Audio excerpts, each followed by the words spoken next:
Federal investigators are preparing to bring accusers of Diddy Combs before a federal grand jury. This is seen as a clear sign the Department of Justice could be moving to indict like him, like that 'cause he was running with Oprah. And them, he was running with that whole crew, Weinstein, Oprah, Epstein.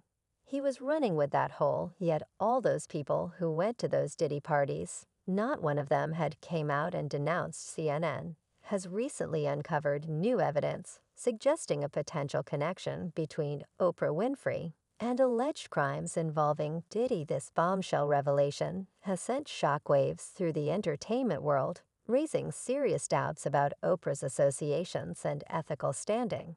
As if that weren't enough, the latest bombshell from Deal has thrown Oprah back into the spotlight amidst Diddy's ongoing legal troubles. While Oprah has maintained a relatively low profile recently, these revelations threaten to further tarnish her public image, portraying a side of her that contrasts sharply with her public persona.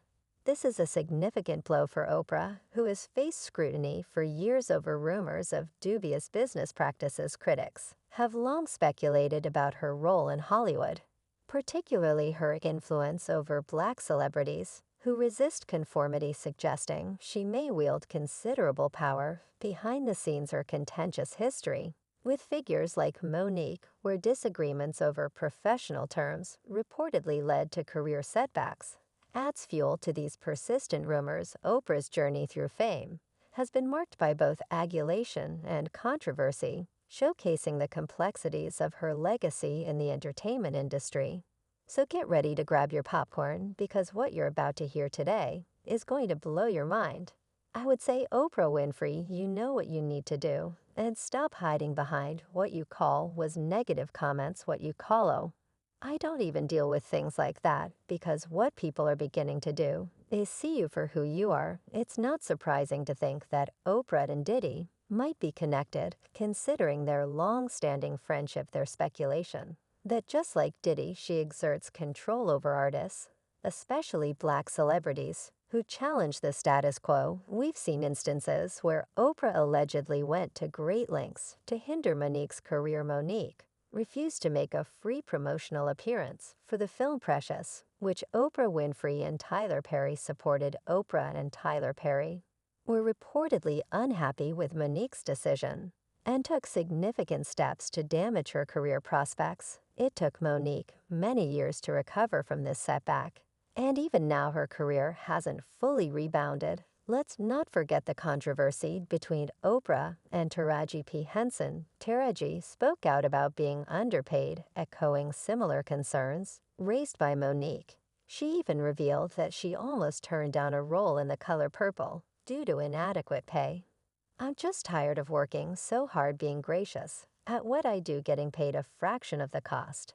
And it's not just that Oprah has done more questionable things than you might think. After Monique exposed her, Oprah invited Monique's brother onto her show, knowing full well about Monique's painful family history. Monique had already bravely shared in a 2008 interview with Essence magazine that her brother had saved her. However, what wasn't widely known was Monique's strained relationship with her parents, who she felt had dismissed her trauma. Oprah knew this because Monique had confided in her while preparing for her role in Precious. So you can imagine Monique's shock when she discovered that Oprah had not only invited her brother, but also her parents to discuss her ordeal on the show without informing her. It was a move that left Monique feeling betrayed and blindsided. She vividly recalls seeing commercials featuring her family members, a painful reminder of Oprah's betrayal of her trust. Monique explained that when Oprah initially reached out to her, she only mentioned her brother and tried to persuade Monique to join him on the show. However, Oprah conveniently left out the part about inviting the rest of Monique's family. If she had known, Monique insists that she would have put a stop to it. Immediately, Oprah Winfrey called us up, and she said, "My brother wanted to come on the show. Your older brother you described as a monster, and he abused you." Yes. From the time you were 7, how did he abuse you? Are we talking about sexual abuse? Yes. Oprah's exploitation of trauma doesn't end with Monique. She has a history of coaxing personal information from celebrities, under the guise of friendship, only to use it for ratings. Many have called her out for this manipulative behavior, including 50 Cent, who famously criticized her for pandering to a predominantly white audience. Despite her roots in the Black community, this pattern of behavior has raised questions about Oprah's true motives and integrity, leaving many to wonder if her actions are driven more by a quest for ratings than genuine concern for her guests. 50 Cent's criticism of Oprah came after she publicly condemned him for his explicit lyrics and accused him of promoting hateful behavior through his music. In response, 50 Cent fired back, likening Oprah to an Oreo black on the outside but white on the inside. He argued that Oprah, who initially championed Black women's perspectives, had gradually shifted her focus to cater predominantly to middle-aged white American women.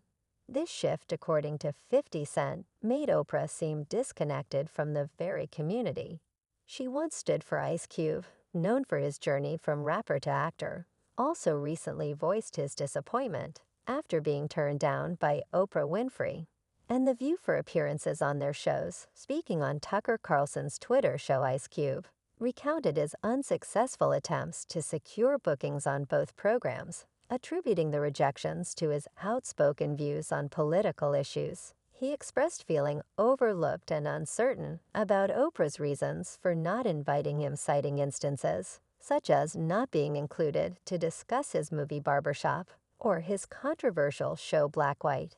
Despite their relevance, in contrast, Chris Brown felt Oprah should have supported him more during his legal troubles, akin to her support for Rihanna. Despite his contributions to Oprah School in Africa, Chris Brown viewed Oprah's public discussions on mistreatment victims as inadequate support, describing it as a personal slight. He expressed frustration, hoping for more direct assistance during his challenging times. Oprah's handling of James Frey, author of the memoir A Million Little Pieces, further stirred controversy. Initially endorsing the book in her book club, Oprah confronted Frey on her show. After it was revealed that parts of her memoir were fabricated, she criticized Frey for betraying readers' trust, a moment that sparked significant debate and embarrassment for him and his publisher. Ludacris, another rapper, found himself at odds with Oprah due to what he saw as her questionable behavior. In 2005, Oprah invited Ludacris and the cast of the crime drama Crash onto her show. However, instead of focusing on the film, Oprah used the opportunity to publicly criticize Ludacris for his use of the N-word in his songs. Ludacris was taken aback by Oprah's comments, especially since he had come on the show to promote the movie alongside his fellow cast members. He expressed disappointment that Oprah chose to divert attention from the film to his music. Despite Ludacris providing a thoughtful response to Oprah's accusations, he later discovered that Oprah had edited out all his rebuttal from the final episode. Is this the woman about the N-word? This about this was about the move. She no, yeah. I do remember she cut you off, right? She ate it out. What you had to say, pretty much okay. That's what this incident left Ludacris feeling embarrassed and unfairly portrayed. It highlighted a trend where Oprah uses her influence to scrutinize and criticize Black men, often for the sake of boosting ratings, a practice that has sparked criticism from many quarters. And when you consider Oprah's relationships within the industry, it raises some eyebrows. She has close ties with personalities such as Diddy, Harvey Weinstein, and Tyler Perry, all of whom have faced allegations of questionable conduct. There's a saying that birds of a feather flock together, and it appears that Oprah's associations might reflect this notion. However, it's not just Oprah's alleged shady dealings in the industry that have caused a stir. Several voices in Hollywood have accused her of being a gatekeeper, someone who wields significant influence and power to control and manipulate situations to her advantage. It's claimed that Oprah will go to great lengths to maintain her position and influence in the industry, ensuring that things operate according to her preferences and agendas. If you've been following the recent headlines, you've probably heard about the controversy swirling around Oprah and her response to the Maui wildfires. While these devastating fires destroyed numerous homes, including those of ordinary residents' eyebrows, were raised as Oprah's expansive estates, along with other celebrities' properties, miraculously escaped unharmed over the years. Oprah has amassed extensive land holdings on Maui, including a significant area on the dormant volcano Halakala, where she spends part of her time. She also owns a private ranch agricultural land across various regions, and recently acquired another parcel of land for a substantial sum. Despite the proximity of these properties to recent fires, none of Oprah's holdings have ever been affected. But here's the twist: instead of actively assisting her neighbors in rebuilding efforts, Oprah opted to launch a public fundraising campaign. Many found this decision perplexing,